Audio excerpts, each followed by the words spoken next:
Hello, sports fans. Welcome to Spree Sports Central. Today, we're going to be going over my Week 7 NFL predictions. So last week, I had a record of 11-3, and that brings my record on the season to 57-35. Kicking things off this week with Thursday Night Football, where we have the Broncos at the Saints. So this is a matchup between two rookie quarterbacks, and it should be interesting, as the Saints will be starting Spencer Rattler for the second straight week, as Derek Carr remains out with injury. And Rattler, in his first start last week, threw for 243 yards, a touchdown, and 2 picks. Then for the Broncos, Bo Nix has been their starter all season, and he hasn't been terrible, but hasn't been great either, as he has 8 total touchdowns to 5 interceptions. Now, the Broncos' defense has been playing extremely well, as they have the 4th best scoring defense, allowing 16 points per game, and they're also the 5th best defense against the pass, allowing just 170 passing yards per game. So I think the Broncos' defense will give Spencer Rattler some trouble. And then for the Saints defensively, they're coming off a game where they allowed over 50 points, and they're not that great. So I could see Bo Nix playing a solid game. But I don't really think this game is going to be that good. I think the Saints' struggles will continue, as this will be their 5th consecutive loss, and I've got the Broncos winning this one in a close one, 21-16. Moving to the rest of the games, all on Sunday, beginning with the Patriots against the Jaguars in London. So the Jaguars are playing their second straight game in London after last week they lost to the Bears 35-16. The Jaguars now face a Patriots team that's not great, but rookie quarterback Drake May will be making his second career start, and he threw 3 touchdowns last week, which was more passing touchdowns than the Patriots had in the first 5 weeks combined.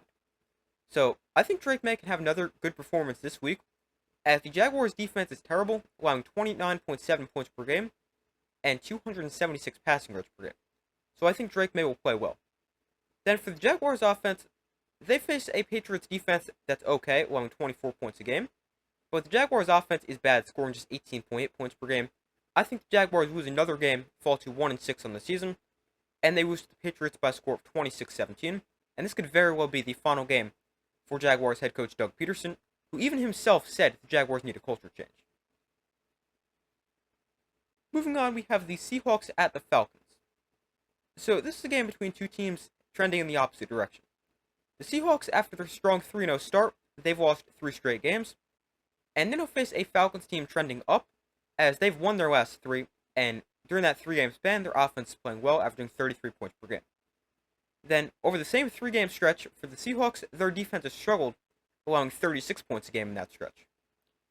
Now, while the Seahawks defense hasn't been playing well, their offense is still good, as they're scoring 24.3 points per game on the season, and they face a Falcons defense that's okay, allowing 22 points per game. But I think this is going to be a higher scoring game between two good offenses, and especially because the Seahawks defense is struggling. But I'm going to take the Falcons to stay hot and beat a struggling Seahawks team, and the Falcons win by a score of 34-26. Moving on, we have the Titans at the Bills. So the Bills, they've been good so far this year, as they're 4-2, and they've gotten even better after they traded for Amari Cooper. But Amari Cooper will make the Bills' offense, which is already scoring 27.5 points per game, even better. Now, while the Bills' offense is good, they will be tested this week, as the Titans have a great defense. They have the number 1 pass defense in the NFL, and also very good against the run. Now, while the Titans' defense is good, their offense is terrible, as they're second worst in the NFL, averaging just 253 yards per game, plus they're scoring just 19.2 points per game. And then they now have to face a Bills defense which is solid, allowing 21 points per game. But I just don't see the Titans offense finding enough success, and I think the Bills will move well offensively, play well offensively, even though they're facing a tough defense. The Bills will win this game pretty easily, and I've got them winning 23-10. Up next, we have the Bengals at the Browns. So the Bengals, they've been playing better as of late. They've won 2 of their last 3 games. Now, the Bengals defense played well last week, allowing just 7 points, but you also have to factor in it was against the Giants. But the Bengals, they get to face another bad offense this week, as the Browns are the 3rd worst scoring offense in the NFL, scoring just 15.8 points per game. Then offensively for the Bengals, they're scoring 26.2 points per game, and I think they'll play well against the Browns defense that isn't great, allowing over 24 points a game. But the Browns, they've looked like one of the worst teams in the NFL. I don't see them beating the Bengals. The Bengals will simply outscore the Browns and win by a score of 27-13. Up next, we have the Texans at the Packers. So this is a game where I really have no idea who will win, and this should be a great game. Both teams have been really good to start the year, as the Packers are 4-2, and the Texans are 5-1. Both teams also have great offenses and are led by good young quarterbacks, as Jordan Love and the Packers are scoring 27 points per game, and CJ Stroud and the Texans are scoring 23.8 points per game. Then on the defensive side of the ball, both teams are also pretty good, as the Packers allowing 20 points per game and the Texans allowing 22 per game. But this is a game that could really go either way. I think both quarterbacks will play well, both offenses will score a lot of points, but I'm going to take the Packers to get the win. I think they've been the slightly better team. I trust their offense a little bit more, plus they're home, and I've got the Packers winning this one 31-27, but this is a game that could truly go either way. Moving on, we have the Dolphins at the Colts. So the Colts will have Anthony Richardson back from injury for this week's game, but I'm not sure if that's a good thing, because Anthony Richardson hasn't been that great, and Joe Flacco has played well in his 2 starts. But Richardson does return for the Colts, and he faces the Dolphins' defense, allowing 22.6 points per game. Although the Dolphins have actually defended the pass very well, allowing just 159 passing yards per game, which is 3rd best in the NFL. Now, while the Dolphins' defense is pretty good, their offense is awful, as they're scoring a league-worst 12 points per game. Now, the Dolphins do face a bad Colts defense, but I still don't think the offense will do enough for the Dolphins to get the win, and I'm going to take the Colts to win this one in a close one, 20-14. Up next, we have the Lions at the Vikings. So this is going to be a great game, and this is a huge game for both these teams. As the Vikings, they're currently sitting at 5-0 and atop the NFC North, but the Lions are right behind them at 4-1. And this is an even bigger game when you consider the fact that the entire division in the NFC North is 4-2 or better. But both these teams have been great, and on both sides of the football. The Vikings offensively are scoring 27.8 points per game, and they face the Lions defense that's allowing 18.2 points per game. Then for the Lions, they have the highest scoring offense in the NFL, averaging 30.2 points a game, and they're coming off a game where they just dropped 47 on the Cowboys. But the Lions offense faces a good Vikings defense that's allowing just 15.2 points per game, which ranks 3rd in the NFL. Now, this is a game that could truly go either way. I think if this game becomes a higher scoring game, I would lean the direction of the Lions, but I'm not sure it'll become a shootout, because both teams are pretty solid defensively, even though both teams do have good offenses. But even if this game doesn't become a shootout, I still like the Lions' chances, especially with how dominant they were last week. But the Vikings are home, their defense has been playing extremely well, and I'm going to take them to get the win and remain undefeated. But this is just about as close to a coin flip as you can possibly get for me, but I've got the Vikings barely winning this game, 24-23. Moving on, we have the Eagles at the Giants. So this is a revenge game for Saquon Barkley, as he faced the Giants for the first time since joining the Eagles in free agency. And Saquon Barkley's been pretty good for the Eagles, with 482 yards and 4 touchdowns. But he now has to face a Giants defense that's coming off their best game of the season, so I'm not sure how much success Saquon will find on the ground. Now, as far as the pass game goes for the Eagles, they're pretty good, and they face a Giants secondary that isn't great. But I also don't think the Eagles' passing offense is anything too good, because Jalen Hurts hasn't been that good to start the year. Then on the other side of the ball, the Giants' offense is bad, as they're scoring just 16 points per game. Plus, they're playing at home, which somehow makes them worse, as at home they're scoring just 9.3 points per game. To make things even worse on top of all that, the Giants lost star left tackle Andrew Thomas for the season due to a foot injury. And that is a huge loss to the Giants' offense. But the Giants' offense now facing an Eagles defense that's allowing 22.4 points per game, which is around league average, but this is a game where the Giants can definitely win, but I don't really trust them to do so. Their defense can keep this close, the Giants have a chance, but I just don't see the Giants playing well enough offensively, especially with the reshuffled offensive line, and I've got the Eagles beating the Giants in a low-scoring game, 16-10. Moving on, we have the Raiders at the Rams. So neither team has been that good to start the season, as the Raiders are just 2-4 and the Rams are 1-4. Now, both teams have some news regarding their star receiver, as the Raiders traded away Davante Adams, while the Rams are likely going to be getting back Cooper Kupp from his ankle injury. And Cooper Kupp returning should help a Rams offense, which hasn't been that great, scoring under 20 points per game. Now, I do think the Rams offense could play pretty well against a Raiders defense that isn't good, allowing 27 points a game.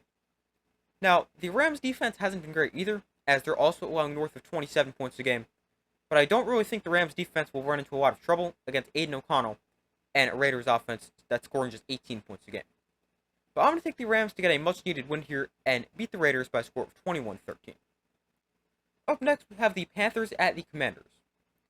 So the Commanders lost their second game of the season last week with a loss to the Ravens, but I think they should be able to bounce back this week against a terrible Panthers team. The Commanders have one of the highest scoring offenses in the NFL, as they're scoring 29.7 points per game, which is tied for second best in the NFL. They're also top 5 in rushing yards per game. The Commanders' offense now faces a Panthers defense that ranks dead last, allowing 33.8 points per game, and is the third worst defense against the run, allowing over 150 rushing yards per game. Now, the Commanders' defense isn't great either, allowing 24 points a game, but the difference, the Panthers are scoring just 17 points per game. But the Commanders, they're going to win this game easily. Their offense is going to have a field day against an awful defense, and the Commanders are going to demolish the Panthers and win by a score of 41-17. Up next, we have the Chiefs at the 49ers. So here we have a Super Bowl rematch, and it looks like the Chiefs could be headed right back to the Super Bowl. Obviously, it's still early in the season, but they've looked great, and they're 5-0. Now, the 49ers haven't been as good, as they're just 3-3, but both teams are well rested for this matchup, as the Chiefs are coming off a bye, and the 49ers played on Thursday. But both teams are good offensively, as the 49ers are scoring 27 points per game, and the Chiefs scoring 24 points per game.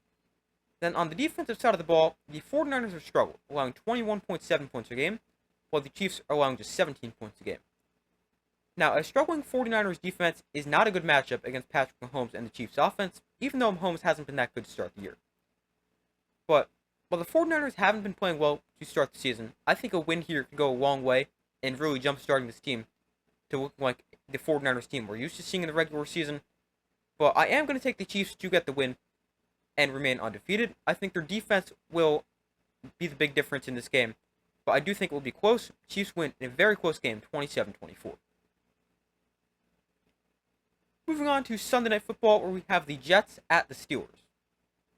So we will have a live watch party for this game, and that will start at about 8:15 Eastern Time on Sunday, so I hope to see you guys there. So the Jets, they traded for Davante Adams, reuniting him with quarterback Aaron Rodgers, and Adams was dealing with a hamstring injury with the Raiders, but now that he got traded, he's completely fine. But Aaron Rodgers, Davante Adams, and the Jets offense, they face the Steelers defense, which is second best in the NFL, along just 14.3 points per game. Then for the Steelers, despite them being 4-2, they're making a quarterback switch, going from Justin Fields, who's been pretty solid, to Russell Wilson. Now, Russell Wilson will be making his first start of the season, and he will see if he can improve an offense which is scoring 20.7 points per game. Although the Steelers' offense faces a good Jets defense, that's allowing just 18 points a game. But this is a game that could really go either way. I think Davante Adams could provide a spark for this Jets offense, and I think the Jets will get the win in a close one, 21-17. But I think this will be a lower scoring game, and this could definitely be a game where the Steelers win because of their defense, but I got the Jets in a close one. Moving on to Monday Night Football, we have the Ravens at the Buccaneers. So we will also have a live watch party for this game, and that will start at about 8:15 Eastern Time on Monday, so once again, I hope to see you guys there. But the Ravens, they're playing great football right now. They're 4-2 after 4 straight wins, and they face a good Buccaneers team that's also 4-2. Both teams are great offensively, as the Bucs are scoring 29.7 points per game, and the Ravens scoring 29.5 points per game. The Ravens also have the best run game in the NFL, rushing for 205 yards per game. Then on the defensive side of the ball, these teams are also pretty similar, as the Ravens are allowing 24.8 points per game, while the Bucs are allowing 23.5 points a game. But this is going to be a game that could truly go either way.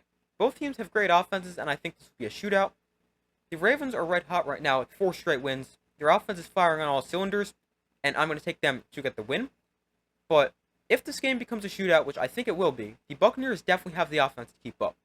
So this could very well go either way, but I'm going to take the Ravens to win their 5th game in a row and win this game by a score of 34-31. And our final game, we have the Chargers at the Cardinals, also on Monday. So the Chargers, they have a great defense, allowing just 13.2 points per game, which is actually best in the NFL. They now face a Cardinals offense that's scoring 22 points a game, but could be without rookie receiver Marvin Harrison Jr., who's currently in the concussion protocol. Now, the Chargers offense isn't anything too great, scoring 18.2 points a game, but neither is the Cardinals defense, as they're allowing over 27 points a game. But this is a strength versus strength matchup, weakness versus weakness matchup, And I think the Chargers have the greater strength in their defense being better than the Cardinals' offense. Plus, I think the Chargers' offense will also find some success against the Cardinals' defense that has struggled. So I'm going to take the Chargers to get the win here and win this game by a score of 24-12.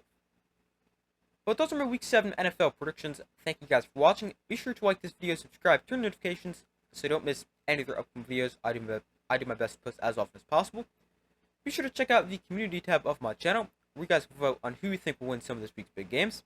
But thank you for watching. Be sure to like this video, subscribe, turn notifications so I do my best to post as often as possible, and I will see you in the next video.